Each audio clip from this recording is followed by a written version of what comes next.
Good afternoon students. आज हम लोग लेकर के आए हैं एनवायरमेंटल लॉ का वन शॉट वीडियो। ठीक है, एनवायरमेंट से रिलेटेड अक्सर क्वेश्चन आते हैं और एनवायरमेंट एक बहुत ही इंपॉर्टेंट टॉपिक है जो कि अक्सर अभी चर्चा का विषय बना रहता है। चाहे वो हम अगर पोल्यूशन की बात करें कि बढ़ती हुई पोल्यूशन है तो उस टाइम पर भी इन्वायरमेंट का कई दफा जिक्र आया है। उसके अलावा अरावली हिल्स का भी कॉन्ट्रोवर्सी काफी ज्यादा चर्चे में था। तो इस वजह से इन्वायरमेंट लॉ हमारे लिए काफी इंपॉर्टेंट बन जाता है। तो उससे रिलेटेड कुछ इंपॉर्टेंट लेजिस्लेशन है हमारे पास, कुछ कन्वेंशन है, कुछ हमने प्रोटोकॉल्स है जिसको हमने फॉलो किया है, इंटरनेशनल एग्रीमेंट को हमने कंप्लाई किया है। उन सब से रिलेटेड इस वीडियो में हम लोग देखने वाले हैं और उससे रिलेटेड जो जामिया और एएमयू के पीवाईक्यू के कुछ क्वेश्चंस भी हम लोग डिस्कस करने वाले हैं। तो यहाँ पर हम लोग कुछ जजमेंट देखेंगे, इंपॉर्टेंट लेजिस्लेशन देखेंगे, इंपॉर्टेंट कन्वेंशंस वगैरह हम लोग डिस्कस करेंगे।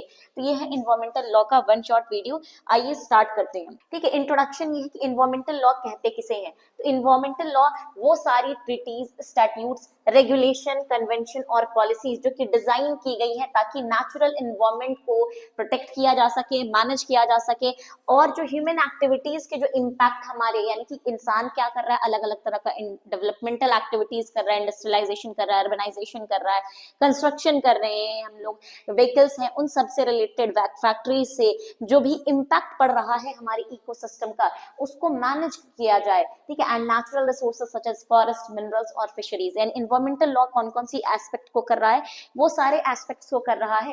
ठीक है, जहां पास इम्पैक्ट देखा जा रहा है ह्यूमन एक्टिविटीज का अपॉन द नेचुरल इन्वायरमेंट, और उसको कैसे मैनेज कर रहा है, ट्रिटीज बनाकर, लॉज ला करके, स्टैट्यूट्स यानी कि लॉ ला करके, रेगुलेशन को ला करके, कन्वेंशन और बहुत सारी पॉलिसीज को फ्रेम करके क्या कर रहा है, उन सबको मैनेज करने की, एडमिनिस्टर करने की और उसके इम्पैक्ट को कम करने की, उसकी जो एडवर्स इफेक्ट है हमारे एक्टिविटीज का उसको कम करने की कोशिश कर रहा है ताकि हमारा जो नेचुरल सिस्टम है वो कंजर्व रह सके, बच सके। ठीक है, it addresses issues such as pollution control, resources conservation, biodiversity protection, climate change mitigation and sustainable development. अब सस्टेनेबल डेवलपमेंट एक बहुत ही इंपॉर्टेंट टॉपिक है।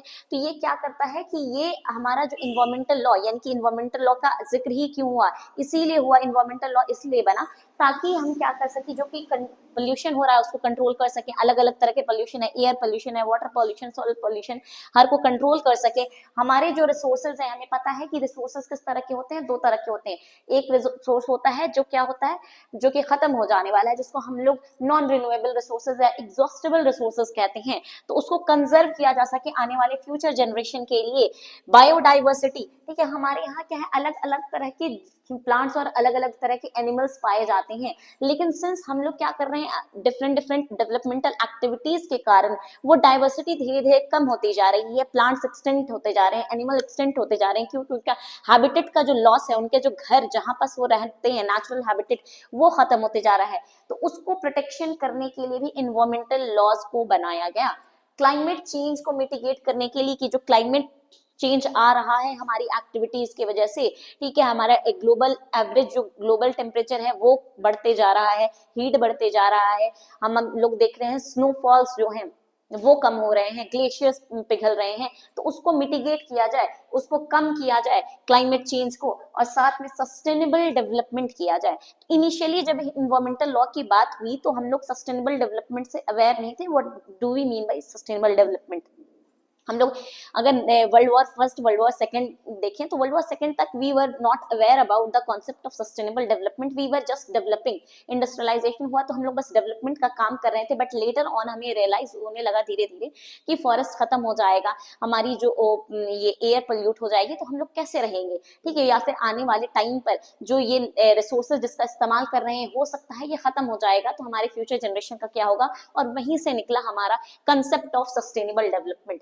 तो इनिशियली हम लोग क्या देखेंगे कि इनिशियली हम लोग देखेंगे कि जब वर्ल्ड वॉर सेकंड तक ऐसा कोई इन्वायरमेंट से रिलेटेड लोगों के बीच में कोई कंसर्न नहीं है कि इन्वायरमेंट से रिलेटेड लॉ होना चाहिए, इन्वायरमेंट से रिलेटेड सेफगार्ड होना चाहिए, इन्वायरमेंट को बचाना है, कंजर्वेशन करना है, रिसोर्सेज को बचाना है, ऐसा कुछ भी नहीं था। लेकिन लेटर ऑन जब एक वर्ल्ड थोड़ा स्टेबलाइज्ड हो गया, जब वर्ल्ड वॉर के बाद स्टेबलाइजेशन हम लोग देखेंगे और देखेंगे कि वर्ल्ड वॉर सेकंड और इंडस्ट्रियलाइजेशन का काफी बुरा इंपैक्ट रहा है इन्वायरमेंट पर, तो लोगों कंसर्न होने लगेंगे कि इन्वायरमेंट को बचाने की जरूरत है। और वहीं से आएगा हमारा एक पहला कन्वेंशन जिसे हम लोग स्टॉकहोम कन्वेंशन के नाम से जानते हैं। या स्टॉकहोम डिक्लेरेशन के नाम से भी जानते हैं। और इस तरह से for the very first time in the history of world पहली बार ऐसा कोई कन्वेंशन हुआ, ऐसा कोई ट्रीटी हुई, ऐसा कोई अग्रीमेंट हुआ जहां पास ह्यूमन इन्वॉल्वमेंट के बारे में बात की गई। स्टॉकहोम डिक्लेरेशन जो कि 1972 में किया गया और was adopted at the UN conference of human involvement held in Stockholm Sweden in June 1972। 1972 में स्विट्जरलैंड में ये क्या हुआ, ये कन्वेंशन किया गया, ये जिसका नाम रखा गया UN conference on human involvement. ठीक है, तो आपको ये याद रखना है, स्टॉकहोम डिक्लेरेशन को UN conference on human involvement के नाम से भी जाना जा सकता है। ठीक है, ये आपका जीके का भी क्वेश्चन बन सकता है, ये इन्वायरमेंटल लॉ का भी बन सकता है। और ये कब हुआ है, जून 1972 में। It is the first major international instrument linking environmental protection with human right. हम लोग राइट्स के बारे में तो बात कर रहे थे, लेकिन यहाँ पर क्या किया गया, इन्वायरमेंटल प्रोटेक्शन को ह्यूमन राइट से जोड़ा गया और डेवलपमेंट से जोड़ा गया कि डेवलपमेंट कैसा होना चाहिए, ऐसा होना चाहिए कि जिससे इन्वायरमेंट पर इम्पैक्ट ना पड़े, इन्वायरमेंट पर एडवर्स इफेक्ट नहीं हो। इस चीज को जोड़ा गया, इन्वायरमेंट को प्रोटेक्ट करने को ह्यूमन राइट से जोड़ा गया कि हर इंसान के पास राइट है कि वो क्या कर सके, सेफ और हेल्दी इन्वायरमेंट में जिए। और यहाँ पास for the very first time हमें ऐसा एक इंटरनेशनल लेवल पर कन्वेंशन मिल रहा है 1972 में। ये काफी इंपॉर्टेंट है, क्यों, क्योंकि अलग अलग कंट्रीज से लोग, अलग अलग कंट्री के जो हेड हैं वो इस कन्वेंशन में पार्टिसिपेट करते हैं। Let the foundation of international environmental law, पहली बार कोई इन्वायरमेंटल लॉ का जिक्र किया गया और लोगों को लगा कि हाँ, इन्वायरमेंट से रिलेटेड हमें कानून बनाने की जरूरत है, सेफगार्ड्स बनाने की जरूरत है, रूल्स एंड रेगुलेशन फ्रेम करने की जरूरत है।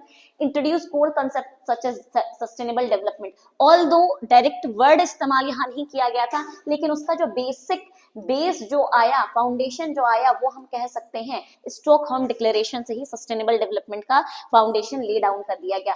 पल्यूटर रिस्पॉन्सिबिलिटी, यानी जो इंसान पल्यूट कर रहा है उसकी रिस्पॉन्सिबिलिटी होनी चाहिए कि वो उसको फिक्स कर सके। एंड इन्वायरमेंटल इम्पैक्ट प्रिवेंशन, और इन्वायरमेंट पे जो इम्पैक्ट पड़ रहे हैं उसको प्रिवेंट किया जा सके पहले से ही। led to the creation of United Nation Environment Program, very important कि UNEP United Nation Environment Program का क्या हुआ, पहली बार for the very first time creation हुआ। ठीक है, ये भी इंपॉर्टेंट है कि आखिर यूनाइटेड नेशन एनवायरमेंट प्रोग्राम का क्रिएशन किस डिक्लेरेशन के तहत हुआ है, तो that will be Stockholm declaration. ठीक है, right to healthy environment was recognized for the very first time, पहली बार माना गया कि हमारे पास क्या है, एक राइट है, एक ह्यूमन राइट्स के अलावा हमारे पास पॉलिटिकल राइट्स के अलावा हमारे पास सिविल राइट्स के अलावा हमारे पास एक हेल्दी इन्वायरमेंट का भी राइट होना चाहिए। World environment day was agreed to be celebrated on 5 June, again very important day, 5 June को यहाँ अग्री किया गया, स्टॉकहोम डिक्लेरेशन में ही इस बात को अग्री की गई कि हर साल 5 जून को हम इन्वायरमेंट डे मनाएंगे, वर्ल्ड इन्वायरमेंट डे मनाएंगे। तो ये सारी चीजें हो गई। अब इसके बाद आते हैं क्या हुआ, इसके बाद जो नेक्स्ट हम लोगों को देखने के लिए मिलता है, इसके अलावा और भी बहुत सारे हुए हैं। ठीक है, बट हम लोग इस वीडियो में सिर्फ और सिर्फ इम्पोर्टेंट जो ट्रीटी, इम्पोर्टेंट कन्वेंशन जिसके बारे में क्वेश्चन पूछते आया है उन सबको डिस्कस करेंगे। तो उसके बाद हमारा हुआ Montreal protocol on sustainable on substances that deplete the ozone layer. ये हुआ है, ये किस लिए हुआ है, ये ओजोन लेयर के डिप्लेशन को रोकने के लिए। हमें पता है कि हमारे ओजोन लेयर का डिप्लेशन हो रहा है, हमारा ओजोन लेयर डिप्लीट हो रहा है और उसके डिप्लेशन की वजह से हो सकता हमारे ऊपर बहुत सारे उसके एडवर्स इम्पैक्ट देखे जा सकते हैं। जो यूवी रेडिएशन है सन का, वो डायरेक्ट हमारे इंसानों पर आएगा, एनिमल्स पर आएगा और एनिमल्स प्लांट्स की लाइफ को अफेक्ट कर सकता है। तो उसके लिए भी एक प्रोटोकॉल, मॉन्ट्रियल प्रोटोकॉल किया गया। तो अगर पूछा जाएगा कि ओजोन लेयर को डिप्लेशन से बचाने के लिए कौन सा प्रोटोकॉल या कौन सा कन्वेंशन किया गया था, तो वो हो जाएगा Montreal protocol in the year 1987। Protect earth ozone layer by phasing out the production and consumption of ozone depleting substances. ऐसे सब्सटेंसेस जो कि ओजोन को डिप्लीट कर रहे हैं उसको क्या किया जाएगा, फेज आउट किया जाएगा, उसे कंजम्पशन को रोका जाएगा और इस तरह से ओजोन लेयर के डिप्लेशन को रोका जाएगा।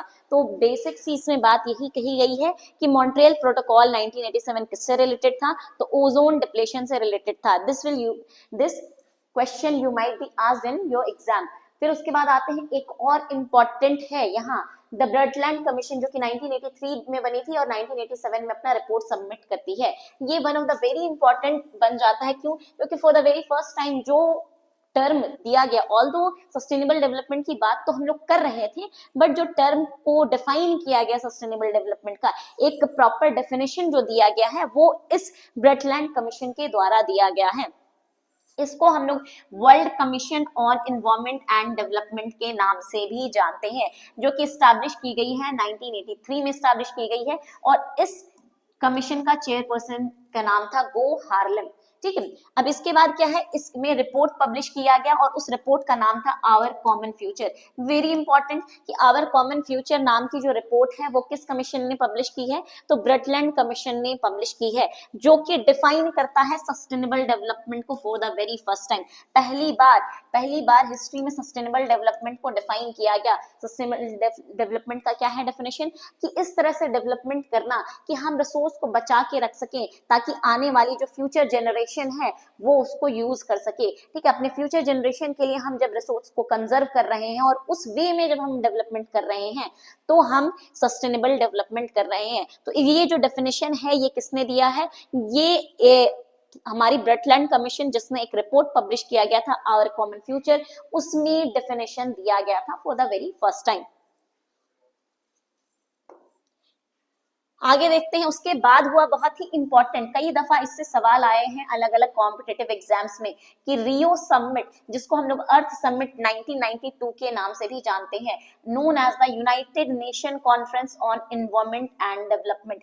ये नाम भी याद रखना है कि रियो समिट को और किस नाम से जानते हैं, कि UNCED, यानी कि United Nation conference on environment and development, इस नाम से भी जाना गया। ठीक है, इसमें कुछ प्रिंसिपल दिए गए, इसमें 27 प्रिंसिपल दिया गया, इंपॉर्टेंट वंस आर, ऐसे तो बहुत सारे इसमें प्रिंसिपल 27 प्रिंसिपल दिए गए, everyone is, each and everyone is important, लेकिन इसमें कुछ इंपॉर्टेंट प्रिंसिपल्स हैं वो हम लोग देख लेते हैं। जैसे प्रिंसिपल नंबर 15 में प्रिकॉशनरी प्रिंसिपल दिया गया, प्रिंसिपल नंबर 16 में पॉल्यूटर पे प्रिंसिपल दिया गया, और प्रिंसिपल नंबर 7 में कॉमन बट डिफरेंशिएटेड रिस्पॉन्सिबिलिटीज दी गई।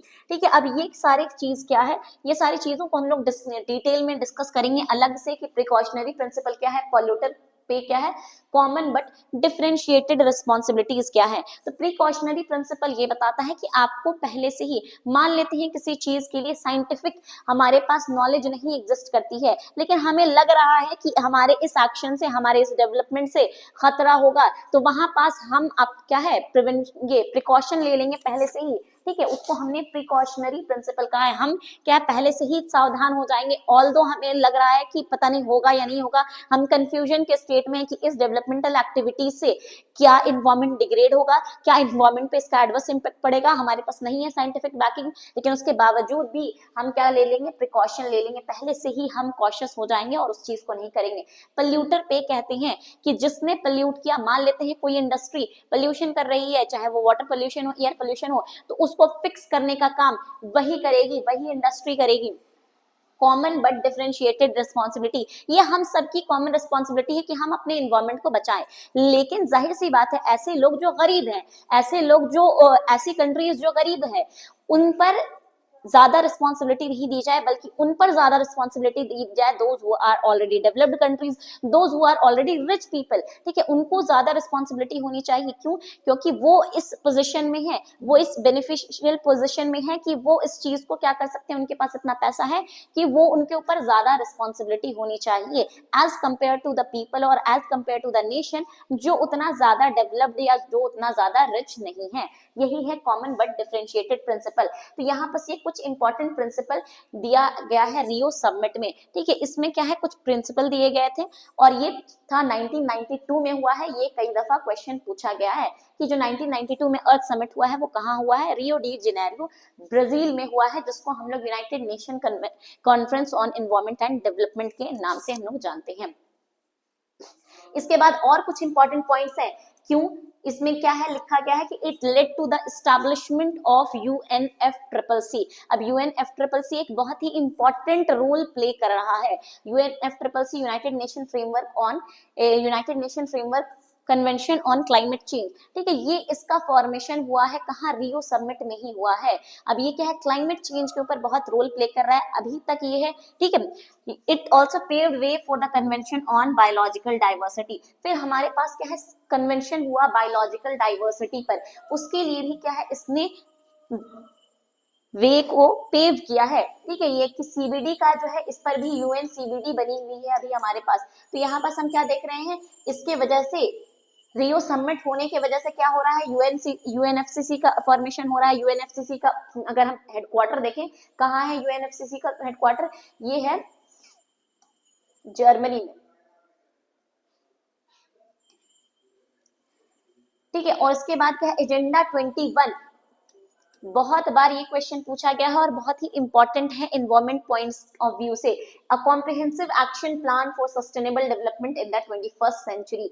ये एजेंडा 21 का प्रिंसिपल कहाँ से आया है, ये भी रियो समिट से ही आया है। तो रियो समिट हुआ है 1992 में, उसे कुछ जो इंपॉर्टेंट पॉइंट्स हैं, पहली बात तो यूएनएफसीसी का यही फॉर्मेशन हुआ, ठीक है, जो कि आगे चल करके बहुत सारे काम करेगा, क्लाइमेट चेंज को रोकने के लिए काम करेगा। उसके बाद एजेंडा 21 यानी कि 21st सेंचुरी में आखिर कैसे हमें प्लानिंग करना है, आखिर कैसे हमें डेवलपमेंट करना है कि हम क्लाइमेट चेंज को रोक सकें, हम अपने एनवायरमेंट को बचा सकें। तो ये एजेंडा 21 है और साथ में 27 प्रिंसिपल दिए गए, ठीक है, which are related to environment, जिसमें से इंपॉर्टेंट वन ये है। इसके अलावा और भी ये है कि जैसे कि आप जो अपने स्कूल में, ठीक है, सिलेबस बता रहे हैं, उसमें आप एनवायरमेंट से रिलेटेड चैप्टर इंक्लूड कीजिए, बच्चों को पढ़ाइए, हंगर को रोकने की बात की गई है। तो ये सारे 27 प्रिंसिपल में ये सारी बातों को भी मेंशन किया गया है। तो ये हो गया रियो समिट, बहुत इंपॉर्टेंट है, इसको प्लीज इसका ईयर याद कर लीजिएगा और इसमें क्या क्या चीजें इंपॉर्टेंट हुई, इसको भी आप लोग प्लीज अच्छे से याद कर लीजिएगा। यूएनएफसीसी, ठीक है, it was enter into force in the year 1994। UNFCCC, तो मैंने कहा कि आखिर इसका एस्टैब्लिशमेंट कब हुआ, इसका एस्टैब्लिशमेंट तो हो गया था रियो समिट में ही, लेकिन इसको फोर्स में आया, इनफोर्स किया गया है 1994 में। इसका हेडक्वार्टर जर्मनी बॉन में है और इसका इस ऑब्जेक्टिव क्या है, ग्रीन हाउस गैस को स्टेबलाइज करना, ठीक है। ग्रीन हाउस गैस को स्टेबलाइज करने में मदद कौन कर रहा है, हमारा यूएनएफसीसी, जो हमारे ग्रीन हाउस गैसेस हैं, जो जिससे क्या हो रहा है, ओजोन लेयर का डिप्लीशन हो रहा है, जिससे हीट बढ़ रहा है, ठीक है, उसको क्या करना, उसको स्टेबलाइज करना, कम करना। और हर साल ये एक ऑर्गेनाइज करता है कॉन्फ्रेंस ऑफ पार्टीज, ठीक है, हर साल एवरी ईयर ये ऑर्गेनाइज करता है। ये वन ऑफ द जीके का भी क्वेश्चन हो जाएगा, आपका करंट अफेयर्स का भी क्वेश्चन हो जाएगा, ठीक है, कि यूएनएफसीसी क्या ऑर्गेनाइज करता है या कॉप को कौन ऑर्गेनाइज करता है। तो कॉप दो तरीके के होते हैं, एक हमारा यूएनएफसीसी ऑर्गेनाइज कर रहा है और एक यूएनसीबीडी ऑर्गेनाइज कर रहा है। तो यूएनएफसीसी जो करता है वो हर साल करता है। Corp 30 held in Belum Brazil और कॉप 31 अंतलाया तुर्की में होने वाला है 2026 में। तो ये आपको याद रखना है। 2025 में जो हुआ है वो है हमारा कॉप 30 जो कि ब्राजील में हुआ है और कॉप 31 जो है वो अंतलाया तुर्की में हुआ है। ये आपका करंट अफेयर्स के पॉइंट ऑफ व्यू से भी इंपॉर्टेंट हो जाएगा, साथ में आपकी जीके के पॉइंट ऑफ व्यू से भी इंपॉर्टेंट हो जाएगा और इन्वायरमेंटल लॉ का भी ये पार्ट हो गया। तो आपको याद रखना है इसका हेडक्वार्टर कहाँ है, जर्मनी में, ठीक है। ये क्या करता है, कॉन्फ्रेंस ऑफ पार्टी हर साल करता है और इसका मेन एम है ग्रीन हाउस गैसेस को कम करना, ग्रीन हाउस गैसेस को स्टेबलाइज करना। यूएनसीबीडी के बारे में भी रियो समिट में ही चर्चा हुई। तो रियो समिट में यूएनसीबीडी हुई, इसको अडॉप्ट किया गया है 1992 में और इनफोर्स हुआ है 1993 में। इसका काम क्या है, इसको डिजर्टिफिकेशन और लैंड डिग्रेडेशन को रोकना है, यानी कि बहुत सारे एरियाज हैं जो डेजर्ट बनते जा रहे हैं या सॉइल जो है वो डिसफर्टाइल होकर के क्या बन जा रही है, डेजर्ट में तब्दील हो जा रही है। तो उसको रोकने का काम करता है ये, ठीक है। इसका जो मेन ऑब्जेक्टिव है कि जो लैंड है उसको डेजर्ट बनने से रोकना है, ठीक है, लैंड को फर्टाइल बनाने की कोशिश करना है और साथ में जो लैंड का जो क्वालिटी घटती जा रही है, जो सॉइल की क्वालिटी घट रही है, उसको भी मेंटेन करने की कोशिश करना है। ये काम है यूएनसीबीडी का। इसका हेडक्वार्टर है मॉन्ट्रियल कनाडा में, कनाडा में इसका हेडक्वार्टर है। इसका हेडक्वार्टर बॉन जर्मनी में है। ये भी कॉन्फ्रेंस ऑफ पार्टीज कराता है लेकिन हर 2 साल पर कराता है। तो हमें याद रखना है कि ये कन्वेंशन ऑन बायोलॉजिकल डाइवर्सिटी वाला पूछा है, अगर क्वेश्चन पूछा है तो वो हर 2 साल पर होता है, ठीक है। और अभी जो रिसेंट होने वाला है वो अर्मीनिया में होने वाला है और इससे पहले जो हुआ था 2024 का काली कोलंबिया में हुआ था। तो ये हमें याद रखना है कि दो तरह के सीओपी होते हैं, एक होता है यूएनएफसीसी वाला जो हर ईयर हो रहा है, और अभी रिसेंट जो होगा वो कॉप 31 होगा। लेकिन अगर बायोलॉजिकल डाइवर्सिटी पर पूछ दे तो वो बायोलॉजिकल डाइवर्सिटी से रिलेटेड हो जाएगा कॉप 17। तो ये आपको इंपॉर्टेंट बातें याद रखनी है जी के पॉइंट ऑफ व्यू से, करंट अफेयर्स से भी और इन्वायरमेंट लॉ से भी। अब आते हैं क्योटो प्रोटोकॉल, बहुत इंपॉर्टेंट है। Kyoto protocol was adopted at the UN conference of party COP 3 में इसको किया गया था 1997 में। ठीक है, अब यूएनएफसीसी करा रहा है हर साल। ठीक है, यूएनएफसीसी जो है हमारा क्या करा रहा है, कॉप करा रहा है। तो कॉप 3 जो हुआ, ठीक है, कॉप 3 जो हुआ वहां उसको नाम दिया गया क्योटो प्रोटोकॉल भी नाम दिया गया। क्यों? क्योंकि क्योटो में ये हुआ था। ये अडॉप्ट किया गया eight 3rd conference of party में। ठीक है, क्यों? क्योंकि ये बन चुका था और उसके बाद हर साल कॉप इनका होने लगा था। जब हर साल होने लगा तो जो 1997 वाला कॉप हुआ कहाँ हुआ, क्योटो जापान में हुआ। तो हमने इसका नाम क्योटो प्रोटोकॉल रख दिया। ये इंपॉर्टेंट इसलिए हो जाता है क्यों? क्योंकि यहाँ पास हमने कुछ इसके में ऑब्जेक्टिव को हमने अंडरलाइन किया, हाईलाइट किया, कहा कि भाई हमें क्या करना है, कार्बन और ग्रीन हाउस गैस के इमिशन को रोकना है। लेकिन इसमें क्या है, इसमें कहा गया कि जो डेवलप्ड कंट्रीज है उन्हें रोकने की जरूरत है। क्यों? क्योंकि ऑलरेडी जो डेवलपिंग है, अगर उनके ऊपर हम इस तरह के रिस्ट्रिक्शंस लगा देंगे तो they are not able to develop. अभी उनको डेवलप करना है तो हो सकता है उनको डेवलपमेंटल एक्टिविटीज में बहुत सारी चीजों की जरूरत पड़ती है और वो कार्बन का एमिशन ज्यादा हो सकता है। लेकिन जो ऑलरेडी डेवलप्ड कंट्रीज हैं उनकी जिम्मेदारी ये बनती है कि वो इसको रिड्यूस करें। ठीक है, तो ये है हमारा क्योटो प्रोटोकॉल। तो क्योटो प्रोटोकॉल का मेन ऑब्जेक्टिव यही है, to reduce carbon emission and to reduce green house gas emission by developed countries. ये किसके प्रिंसिपल पर बेस है, common but differentiated responsibilities.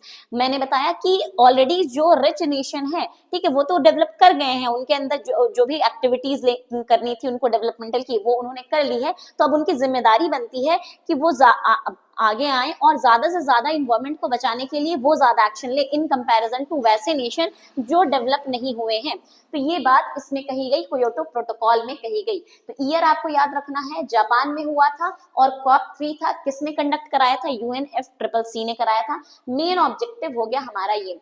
Paris agreement once again very important, 2015 में ये हुआ है। ठीक है, अब ये पेरिस एग्रीमेंट क्या है, लीगली बाइंडिंग इंटरनेशनल ट्रीटी है ऑन क्लाइमेट चेंज। ठीक है, ये लीगली बाइंडिंग ट्रीटी है क्लाइमेट चेंज के ऊपर, जो कि कॉप 21 में हुआ था। ये भी कराया गया है यूएनएफसीसी के द्वारा। ठीक है, दिसंबर 2015 में। ये क्या है, it aims to combat climate change and limit global warming to well below 2 degree Celsius above pre industrial level within an ambition to limit warming to 1.5 degree Celsius. अब यहाँ हुआ ये कि पेरिस एग्रीमेंट यूएनएफसीसी ने कराया, पहली बात ये याद रखनी है। दूसरी बात ये याद रखनी है, ये 2015 में हुआ था, यानी कि इन द ईयर 2025 हमारे 10 साल पूरे हो गए हैं पेरिस एग्रीमेंट को। ठीक है, तो इसमें कहा गया कि हमें क्लाइमेट चेंज को कॉम्बैट कैसे करेंगे, तो हमें कोशिश ये करना है कि प्री इंडस्ट्रियल लेवल यानी इंडस्ट्रियलाइजेशन से पहले जो एवरेज ग्लोबल टेम्परेचर था, हमें कोशिश करना है कि उससे 2 डिग्री सेल्सियस से ज्यादा हमारा एवरेज ग्लोबल टेम्परेचर ना जाए। But sadly it has already exceeded, 2 degree Celsius बढ़ चुका है हमारा average global temperature from the pre industrial level. ठीक है, तो यहाँ पास ये 2015 में इस बात को डिस्कस किया गया था कि 2 डिग्री सेल्सियस से ज्यादा हमारा एवरेज ग्लोबल वार्मिंग टेम्परेचर नहीं बढ़ना चाहिए from the pre industrialization time. ठीक है, और कहा कि जो वार्मिंग होनी चाहिए वो 1.5 डिग्री सेल्सियस से ज्यादा नहीं होनी चाहिए। ये बात को कहा गया था, 2015 में ही कह दिया गया था। But sadly we had already exceeded that limit, हमारा average global temperature from the industrialization time already 2 degree से ज्यादा 1.5 डिग्री सेल्सियस से ज्यादा बढ़ चुका है।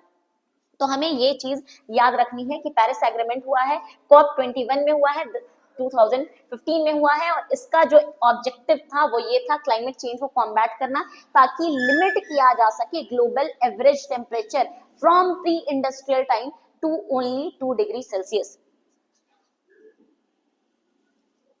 अब आते हैं कि जब हमारा स्टॉकहोम कन्वेंशन हो, ये सारे इंपॉर्टेंट इंटरनेशनल ट्रीटीज थे। ठीक है, इसके अलावा भी बहुत सारे ट्रीटीज हुए हैं अलग अलग चीजों को लेकर के। ठीक है, बट हमने सिर्फ और सिर्फ इंपॉर्टेंट ट्रीटीज को कवर किया है। अब जब स्टॉकहोम कन्वेंशन हुआ तो इंडिया ने क्या किया, इंडिया ने जब वहां इंडिया के भी रिप्रेजेंटेटिव वहां जब पहुंचे तो उन्हें क्या है कहा गया कि एक काम करते हैं, आप भी कुछ ना कुछ एफर्ट कीजिए अपनी अपनी कंट्रीज में, ऐसे लॉज बनाइए जो क्या कर सके, ठीक है, ऐसे ऐसे लॉज बनाइए जो कि इन्वायरमेंट से रिलेटेड हो। तो जब हम वहां से लौटे तो ये हमारे लिए भी एक टर्निंग पॉइंट था और कहा गया कि भाई हमें क्या करनी है, एक इन्वायरमेंट प्लानिंग करनी है, इन्वायरमेंट से रिलेटेड पॉलिसी और प्लानिंग करनी है। और हमने क्या किया, 42nd अमेंडमेंट लाया और आर्टिकल 48 को ऐड किया डीपीएसपी में, जिस जो कि कहता है कि स्टेट शैल एंडेवर, यानी कि स्टेट क्या करेगा, एंडेवर करेगा, ट्राई करेगा, कोशिश करेगा to protect and improve environment and to safeguard the forest and wild life of the country. ये चीज हमारे यहाँ पहले एडेड नहीं थी, तो हमने 42वां अमेंडमेंट किया और करके उसे ऐड किया आर्टिकल 148A को, आर्टिकल 48A को सॉरी, ठीक है, जो कि मैंडेट करता है कि स्टेट जो है वो कोशिश करेगी इम्प्रूव करने का फॉरेस्ट को, वाइल्ड लाइफ को और इन्वायरमेंट को इम्प्रूव करने का। फर्दर फंडामेंटल ड्यूटी में भी इस चीज को ऐड किया गया 51AG में कि हर सिटीजन की भी ये ड्यूटी बनती है, यानी कि सरकार की तो ड्यूटी बनती ही है, लेकिन साथ ही साथ सिटीजन्स की भी हमारी ड्यूटी बनती है कि वो प्रोटेक्ट करें, इंप्रूव करें natural environment including forest, lake, river, wild life and to have compassion for living creatures. ये बात कहाँ है, आर्टिकल 15A कैपिटल ए जी, जो कि हमारा फंडामेंटल ड्यूटीज है, ये हमारा 42nd अमेंडमेंट में किया गया। इसके अलावा और क्या किया गया, इसके अलावा वाइल्ड लाइफ प्रोटेक्शन एक्ट को इनैक्ट किया गया ताकि जो वाइल्ड लाइफ और उनके जो हैबिटेट्स हैं, हैबिटेट्स यानी कि जिस जगह पर वो रह रहे हैं, जो उनका नेचुरल होम है, उसको हम लोग हैबिटेट कहते हैं। तो जो भी जानवर हैं, जो भी वाइल्ड लाइफ है, उनको क्या है, उनको प्रोटेक्ट किया जाए, ठीक है। जैसे हमारा टाइगर इंडेंजर हो चुका है तो टाइगर को इंडेंजर किया जाए, उसके लिए अलग अलग प्रोजेक्ट चलाया गया, प्रोजेक्ट टाइगर चलाया गया, प्रोजेक्ट चीता चलाया गया, प्रोजेक्ट एलिफेंट चलाया गया।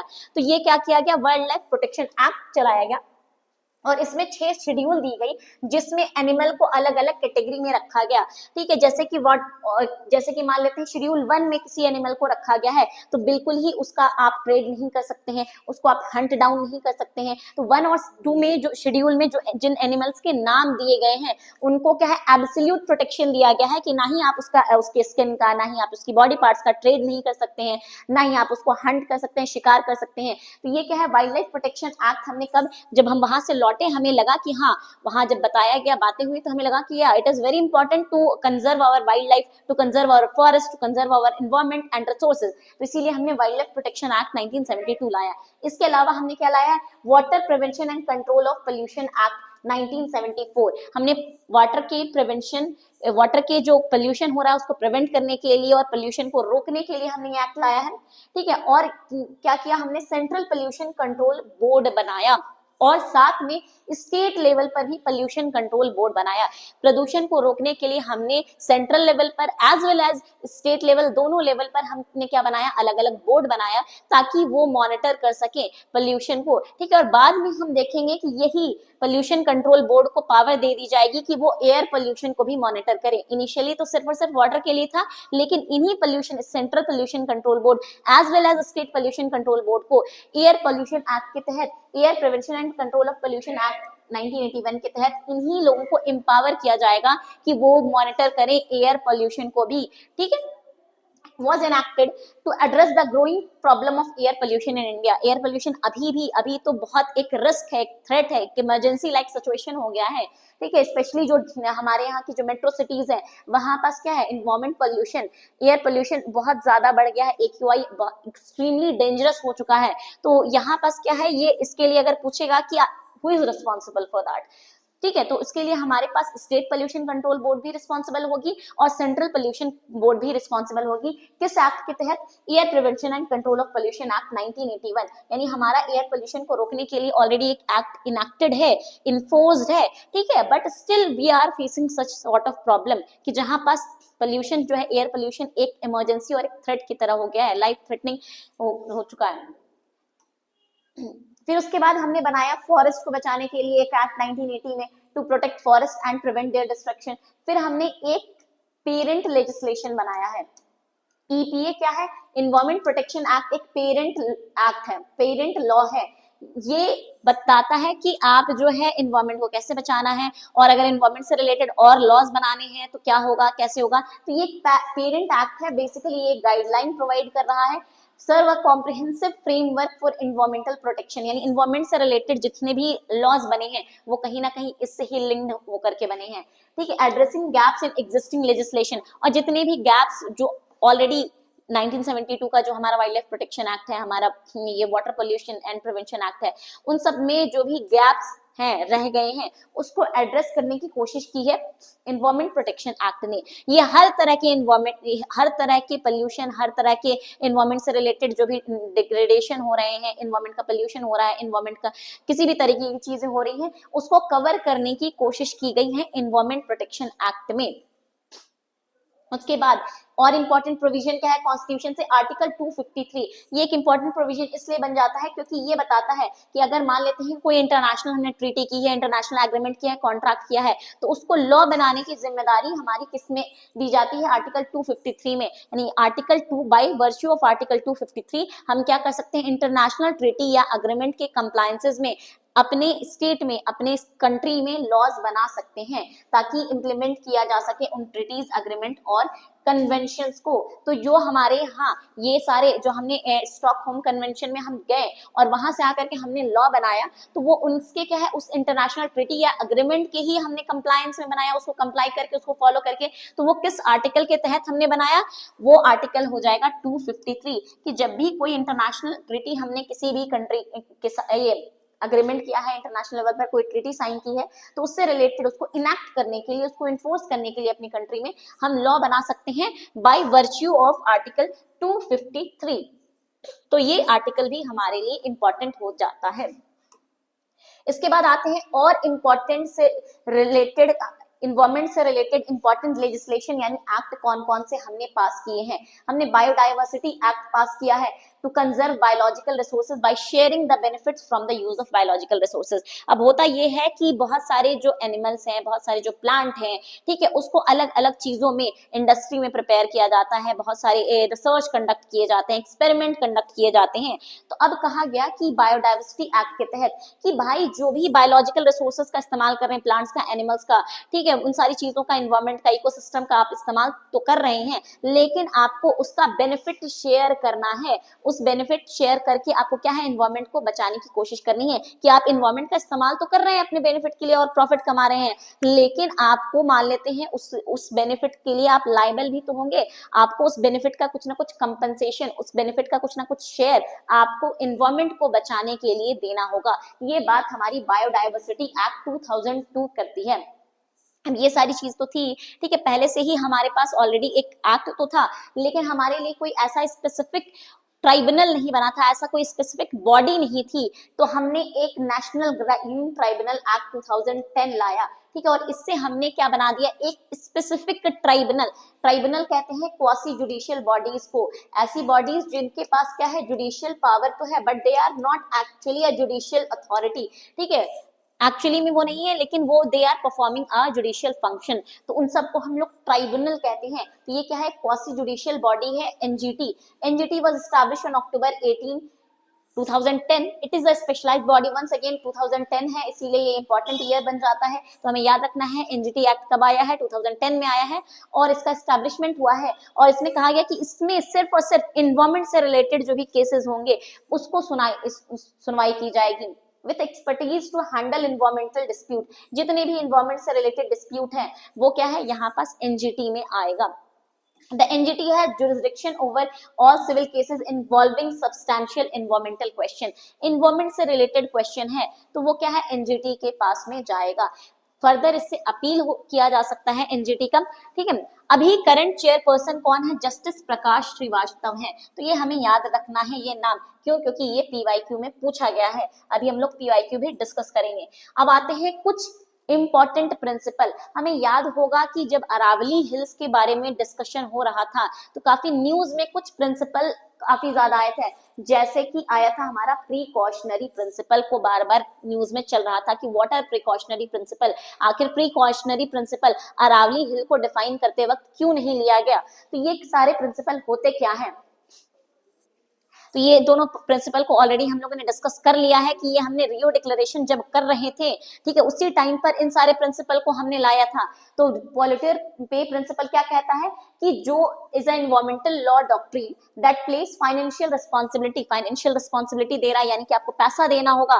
किस चीज के लिए पैसा देना होगा? Of preventing, controlling and remedying pollution on the polluter. यानी कि एक कोई इंडस्ट्री है, वो अगर वहां काम कर रही है तो वहां के वाटर, एयर, ठीक है, या वहां की एनवायरमेंट, वहां की सॉइल अगर पल्यूट हो रही है तो उस पे क्या है, उस पर फाइनेंशियल बर्डन दिया जाएगा, उनसे पैसे मांगे जाएंगे कि आपने, आपके वजह से, आपके इंडस्ट्री की वजह से, या आपके इस पर्टिकुलर एक्ट की वजह से यहाँ के सॉइल, यहाँ के एयर या यहाँ के वाटर, यहाँ का इकोसिस्टम डिस्टर्ब हुआ है, तो उसको मेंटेन करने के लिए, उसको कंट्रोल करने के लिए, उसको कंपनसेट करने के लिए आपको पैसा देना पड़ेगा। उसे हम कहते हैं पॉल्यूटर पे प्रिंसिपल। ये ऑलरेडी रियो डिक्लेरेशन में हमारा आ चुका था, रियो समिट जो हुआ था उसमें ऑलरेडी वहां पास मेंशन था। लेकिन इस प्रिंसिपल को स्टैब्लिश किया गया इंडिया के किस केस में? तो इंडिया का जो केस था हमारा, Indian council for enviro legal action versus union of India, ठीक है, इस केस में इसको रिकॉग्नाइज किया गया और कहा गया, ठीक है, कि जो पल्यूट कर रहा है उसको पेमेंट देना होगा, उसको पैसा देना होगा, ताकि इन्वायरमेंट को ठीक किया जा सके, इन्वायरमेंट को जो डैमेज उसके एक्ट से हुआ है उसको क्योर करने के लिए उसे क्या है, पैसा देना होगा। ये बात कही गई है, ऑल्दो रियो समिट में भी कही गई है, और साथ में हमारी जो सुप्रीम कोर्ट है, हमारी जो जुडिशरी है, उसने भी कहा है Indian council for enviro legal action versus union of India के केस में। नेक्स्ट आते हैं प्रीकॉशनरी प्रिंसिपल। ये क्या है? ये बहुत इंपॉर्टेंट, ये वंस अगेन हो जाता है, क्यों? क्योंकि ये न्यूज में काफी ज्यादा था। Environmental law means that the lack of full scientific certainty is not a valid reason to postpone measures to prevent environmental degradation. कह रहा है कि अगर मान लेते हैं कि कोई ऐसा एक्ट है, ठीक है, जिससे हमें कंफ्यूजन है कि क्या पता इससे एनवायरमेंट को खतरा है या नहीं है, ठीक है, और उससे रिलेटेड कोई साइंटिफिक सर्टेनिटी नहीं है, साइंटिफिक हमारे पास डेटा नहीं है, या साइंटिफिक नॉलेज हमारे पास अवेलेबल नहीं है, ऐसा लग रहा है कि हो भी सकता है, नहीं भी हो सकता है, ठीक है, बट साइंटिफिक कोई बैकिंग नहीं है, पर वो बोलता है कि ये बेसिस नहीं होगा, ये आधार नहीं बनेगा कि आप इन्वायरमेंट को उस के बेसिस पर, कि साइंटिफिक डेटा नहीं है तो इस बेसिस पर हम इन्वायरमेंट को कॉम्प्रोमाइज कर दें। इन्वायरमेंट को कॉम्प्रोमाइज नहीं किया जा सकता है, ठीक है, इवन दो हमारे पास कोई साइंटिफिक डेटा, कोई साइंटिफिक बैकिंग, कोई साइंटिफिक एविडेंस नहीं भी अवेलेबल है, तो भी हम कोशिश यही करेंगे कि इन्वायरमेंट को बचाना है, ठीक है, हम उस चीज को परमिशन नहीं देंगे। और यही रीजन था, कहा गया कि अरावली तो बहुत ज्यादा ये हो गया है, डिग्रेड हो गया है, ये इन्वायरमेंट नहीं है। लेकिन लोगों ने यही कहा कि ऑल दो प्रिकॉशनरी प्रिंसिपल तो यही बोलता है ना कि आपके पास डेटा नहीं है तो भी क्या हुआ, कोई मतलब नहीं है, लेकिन अगर हमें लग रहा है कि खतरा हो सकता है तो भी आपको वहां पास नहीं परमिशन देना है उस एक्टिविटी का, जिससे हमें खतरे के सिर्फ चांसेस भी हैं, थोड़े बहुत भी। तो ये कह रहा है कि साइंटिफिक सर्टिनिटी नहीं है, साइंटिफिक निश्चित नहीं है कि हो सकता भी है, नहीं भी हो सकता है, लेकिन ये रीजन नहीं बनता है, ये आप एक्सक्यूज नहीं बनाएंगे to postpone measure to prevent environment degradation. इस बात को आप बहाना नहीं बनाएंगे कि हम एनवायरमेंट के डिग्रेडेशन को होने दे रहे हैं, ठीक है, भले ही साइंटिफिक सर्टिनिटी है या नहीं है, लेकिन आपको एनी हाउ थोड़ा बहुत भी चांस है कि एनवायरमेंट इस एक्ट से डिग्रेड हो सकता है, तो वहां आपको रोक देना है उस काम को। तो यही वजह है इस चीज को उठाया जा रहा था अरावली हिल्स में, कि ऑल्दो आपको लग रहा है कि अरावली हिल्स उतनी ज्यादा रही नहीं है, बहुत डिग्रेड हो चुकी है, खत्म हो चुकी है, छोटे छोटे रह गए हैं, इधर थोड़े मोड़े रह गए, लेकिन उसके बावजूद भी उसके होने से हो सकता है कि हमारे इन्वायरमेंट को खतरा हो सकता है ये उससे उसके हटने से बहुत सारी चीजें हो सकती है, एडवर्स इम्पैक्ट पड़ सकता है। तो भले ही हमारे पास ये साइंटिफिक बैकिंग है या नहीं है, साइंटिफिक एविडेंस है या नहीं है, बट स्टिल हम लोग कोशिश करेंगे कि उस चीज को, इन्वायरमेंट को बचाया जाए। इस बात को कहा गया था Vellore citizen welfare forum versus union of India. Very important judgement है, प्लीज इसको याद कर लीजिएगा कि प्रीकॉशनरी प्रिंसिपल, ऑल्दो ये रियो समिट में भी बात बताई गई थी, लेकिन साथ ही साथ Vellore welfare citizen forum versus union of India के केस में भी इसको रिकॉग्नाइज किया गया हमारे सुप्रीम कोर्ट के द्वारा। अब आते हैं पब्लिक ट्रस्ट डॉक्ट्रिन। ये क्वेश्चन पूछा हुआ है, पब्लिक ट्रस्ट डॉक्ट्रिन क्या होता है? कहता है कि इन्वायरमेंट जो है वो किसी का जागीर नहीं है, इन्वायरमेंट किसी की प्रॉपर्टी नहीं है, ये सबकी प्रॉपर्टी है। State hold natural resource in trust for the public. State although state की भी नहीं है, लेकिन वो क्या है, लोगों के बिहाफ पर ये होल्ड कर रहा है, और जब ये लोगों के बिहाफ पर होल्ड कर रहा है तो स्टेट की जिम्मेदारी बनती है कि वो क्या करे, इन्वायरमेंट को बचाए, ठीक है। स्टेट का भी ओनरशिप नहीं है, किसी का ओनरशिप नहीं है, किस पर, हमारे इन्वायरमेंट पर किसी का ओनरशिप नहीं है, बल्कि स्टेट तो क्यों होल्ड किया हुआ है, ट्रस्ट फॉर द पब्लिक, लोगों की, पब्लिक की ट्रस्ट के लिए वो होल्ड किया हुआ है, और ये जिम्मेदारी बनती है कि वो उसको बचाने की हर एक संभव कोशिश करे। ठीक है, किसी का ओनरशिप नहीं, इन्वायरमेंट किसी की जागीर नहीं है, state is holding, state is controlling, so on the basis of trust, trust के बेसिस पर ये होल्ड कर रही है। और ये बात स्टैब्लिश हुई थी एमसी मेहता वर्सेस कमलनाथ के केस में। ठीक है, अब आते हैं इसके अलावा और क्या क्या चीजें हैं। Ministry of environment and forest was establish in the year 1985।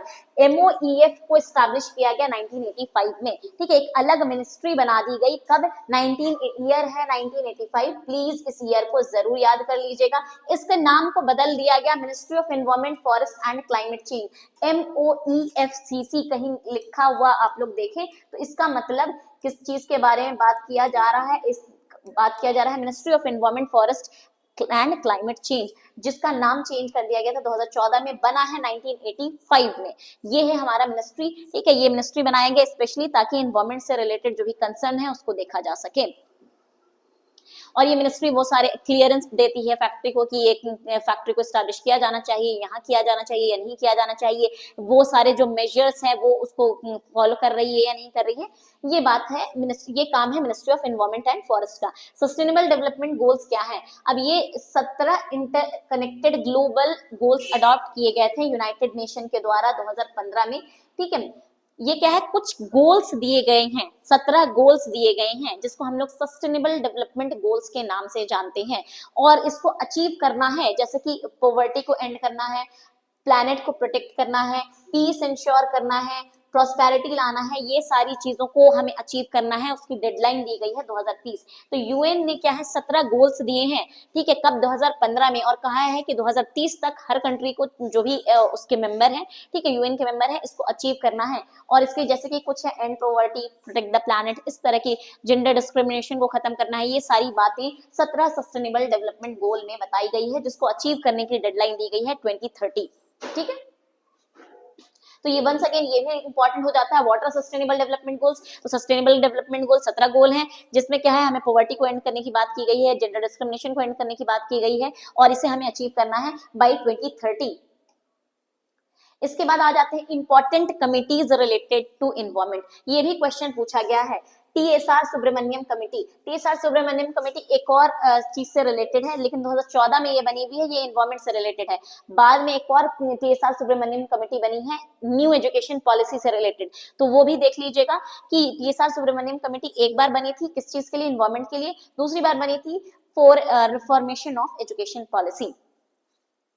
Set up to review the country's green law and procedure followed by the Ministry of Environment, Forest and Climate Change।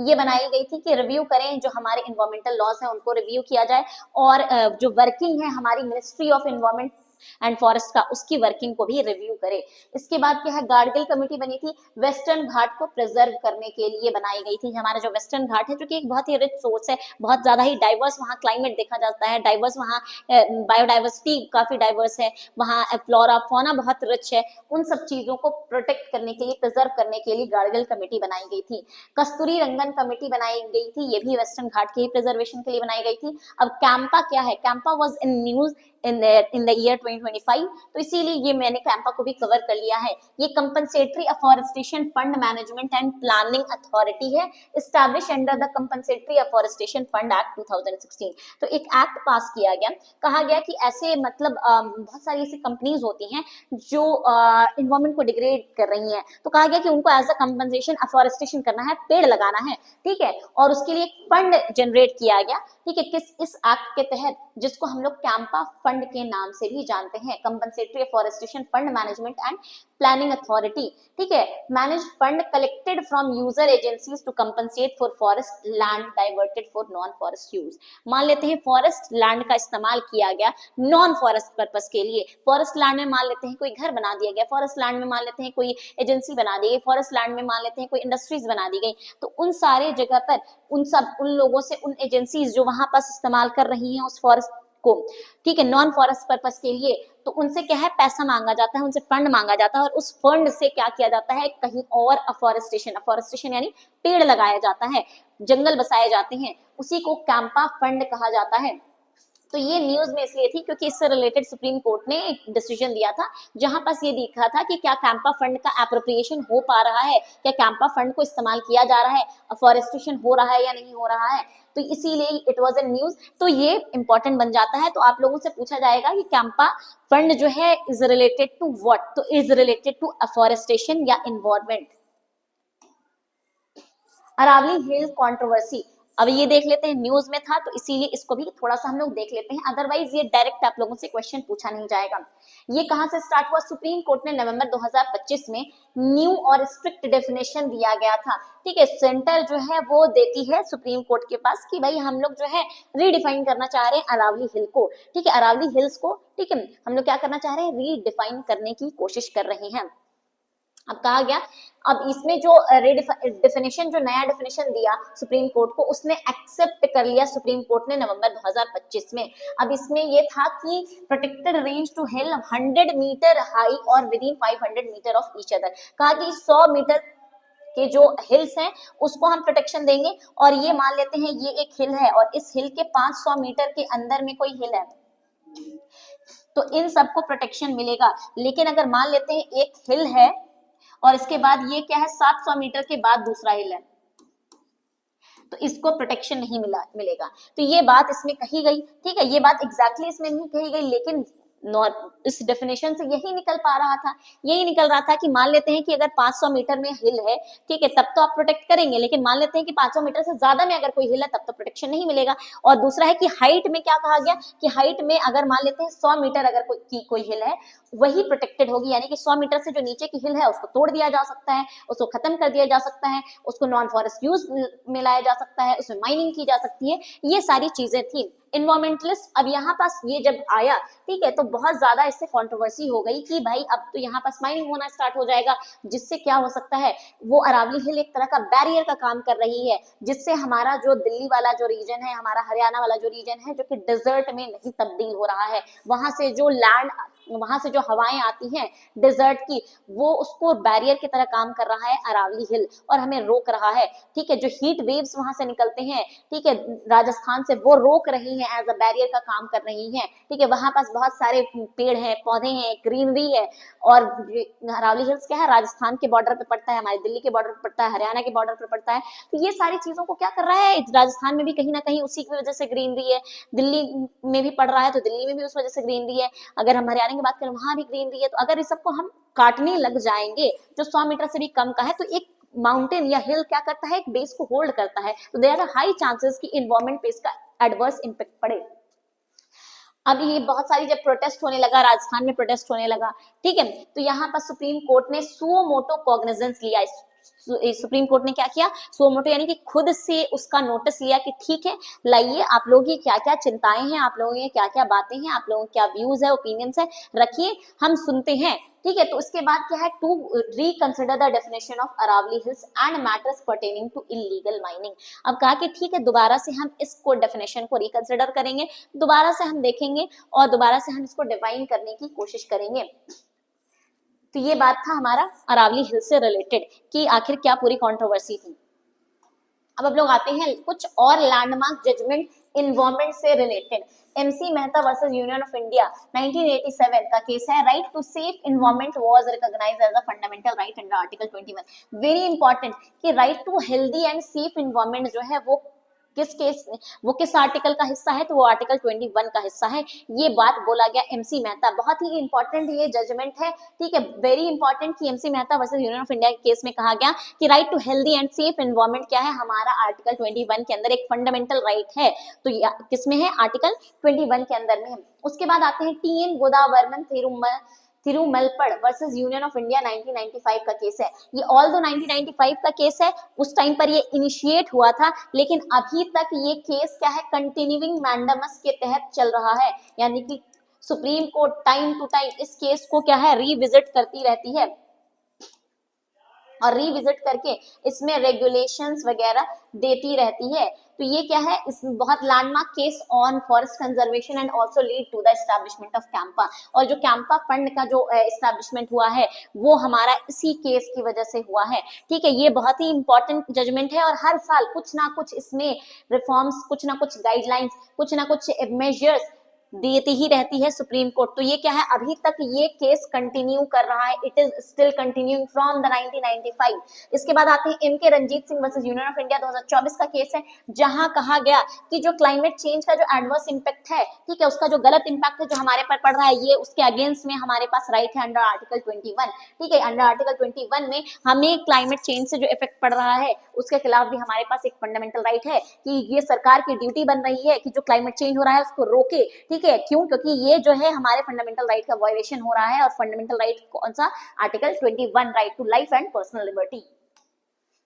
इसके बाद आ जाते हैं कुछ पीवाईक्यूज, हम लोग देख लेते हैं कि क्या क्या क्वेश्चन पूछा गया है प्रीवियस ईयर्स में इससे रिलेटेड। जैसे यूएनएफसीसी मैंने बताया था बहुत इंपॉर्टेंट है। ठीक है, ये पूछा गया है एएमयू में, ये कहा गया कि 9 मई 1992 में ये बना था।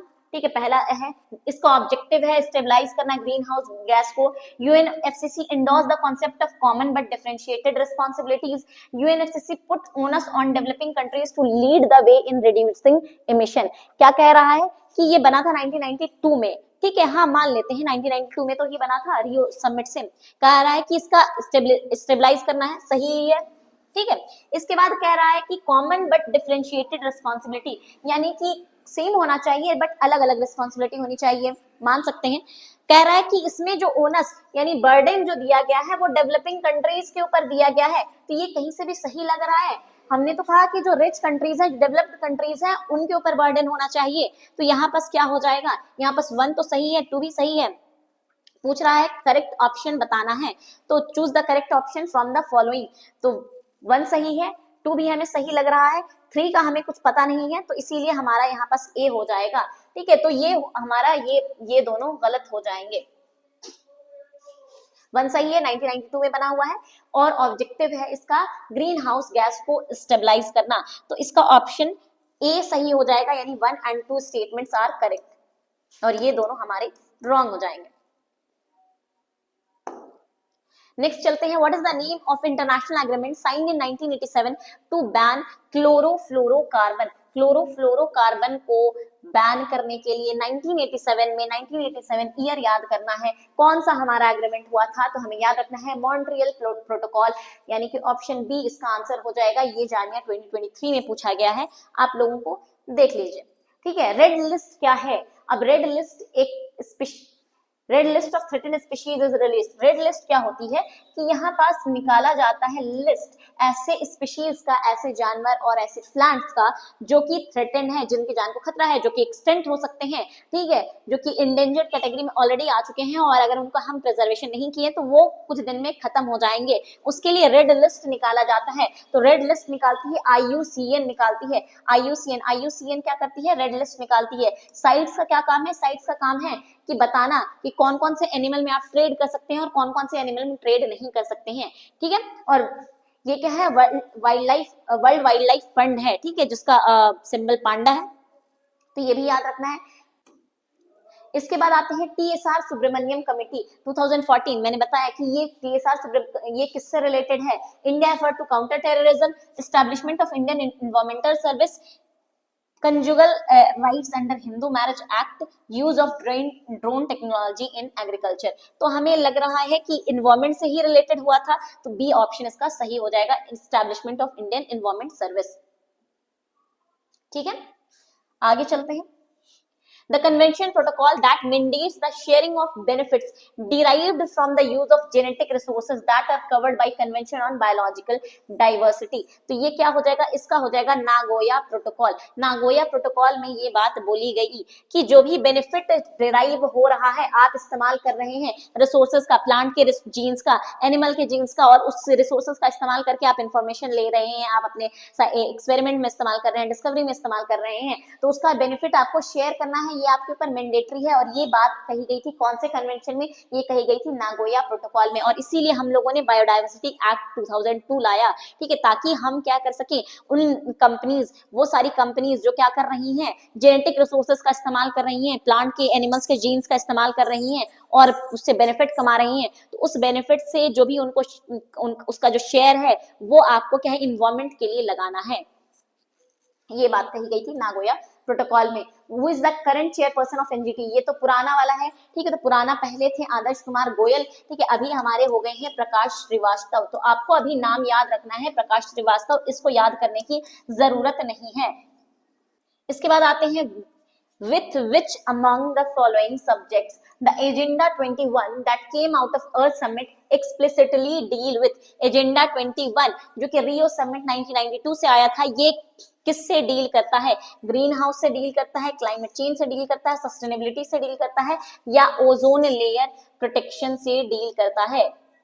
तो ये हमारा हो जाएगा, इसका आंसर हो जाएगा हमारा क्लाइमेट चेंज से डील करता है। Convention on biological diversity is also denoted by which among the following. तो ये जो कन्वेंशन मैंने बताया था कि यूएनसीबीडी का फॉर्मेशन हुआ, कहाँ से यूएनसीबीडी का फॉर्मेशन हुआ, ये फॉर्मेशन हुआ हमारा 1992 में, और इसको किया गया 1993 में इन फोर्स, ठीक है। और मैंने बताया था कि ये हर 2 साल पर क्या करती है, कॉप करती है, यानी कॉन्फ्रेंस ऑफ पार्टीज करती है, ठीक है। अभी 2026 में कहाँ करने वाली है, अर्मीनिया में करने वाली है। तो ये 2019 का क्वेश्चन है, उस टाइम पर कॉप 10 होने वाला था, ठीक है, लेकिन अभी हमारा कॉप 10 नहीं होने वाला है। अभी हमारा कौन सा कॉप होने वाला है, तो यहाँ मैंने कराया है, तो अभी हमारा होने वाला है कॉप 17 होने वाला है। तो ये हमें याद रखना है कि कॉप 17 इस बार होने वाला है। Environmental matters and dispute are addressed in, किसमें रिड्रेस किया जाता है, नेशनल इन्वायरमेंट ट्राइब्यूनल एक्ट में, नेशनल इन्वायरमेंट अपीलेट अथॉरिटी में, एनजीटी में, या नेशनल इन्वायरमेंट इंपैक्ट असेसमेंट में। तो जो भी इन्वायरमेंट मैटर होते हैं, इन्वायरमेंट डिस्प्यूट होते हैं, वो एनजीटी एक्ट के तहत गवर्न किए जाते हैं। इसके बाद CPCB, central pollution control board is a statutory organisation which was constituted. इसको बनाया किसके अंदर गया था, तो वाटर प्रिवेंशन में बनाया गया था, बना था ये वाटर प्रिवेंशन में, बाद में इसके पावर को एक्सटेंड करके एयर प्रिवेंशन वाले में भी दे दिया गया। यानी इनिशियली ये बना था इसी के अंडर में, लेकिन इसके पावर को बढ़ा करके एयर पोल्यूशन को भी कंट्रोल करने के लिए भी कहा गया कि तुम्हारी ही जिम्मेदारी है, ठीक है, कि तुम ये क्या करो, एयर पोल्यूशन को भी प्रिवेंट और कंट्रोल करने की कोशिश करो। बना था ये water prevention and control of pollution act 1974 के तहत ही। आते हैं, under constitution of India right to pollution free environment has emerge as fundamental right from the right to, यानी कौन से आर्टिकल में हमारा राइट टू हेल्दी एनवायरनमेंट को फंडामेंटल राइट बताया गया है, तो वो हो जाएगा life and personal liberty under article 21। Very important है ये आर्टिकल, आपको याद रखना है। डॉक्ट्रिन ऑफ पब्लिक ट्रस्ट, ये हम लोगों ने अभी डिस्कस किया कि डॉक्ट्रिन ऑफ पब्लिक ट्रस्ट किससे रिलेटेड है, एनवायरमेंट से रिलेटेड है, हमें याद रहेगा, इजी क्वेश्चन है, ठीक है। ये अब आते हैं कि कुछ इंपॉर्टेंट है कि किसने UN champions of earth award, ठीक है, हमारा हो गया है कंप्लीट। आप लोगों को इन क्वेश्चन के आंसर कमेंट बॉक्स में बताने हैं कि किसने UN champion of earth award 2025 जीता। इंडिया की ही है, आपको इसीलिए पूछा जा रहा है। यूनाइटेड नेशन एनवायरमेंट प्रोग्राम का हेडक्वार्टर कहाँ है, इंपॉर्टेंट क्वेश्चन है, once again GK point of view environmental law से ही, और साथ में क्लाइमेट चेंज परफॉर्मेंस इंडेक्स को पब्लिश कौन करता है। इन सब के आंसर्स आप कमेंट बॉक्स में जरूर बताइएगा। ये सेशन कैसा रहा ये भी बताइएगा। एनवायरमेंट लॉ एक इंपॉर्टेंट कंसेप्ट है, एक इमर्जिंग फील्ड है, ठीक है, इसीलिए आप लोगों को ये वन शॉट लाया गया है। प्लीज अब कमेंट कीजिएगा और ये जरूर बताइएगा कि नेक्स्ट जो वीडियो होना चाहिए इसी तरह के किस रेलिवेंट प्रोविजन पर होना चाहिए, किस रेलिवेंट एक्ट पर होना चाहिए, कोई रेलिवेंट इश्यूज है तो किस पर होना चाहिए, और अपना फीडबैक जरूर दीजिएगा। तब तक के ख्याल रखिए। Thank you so much.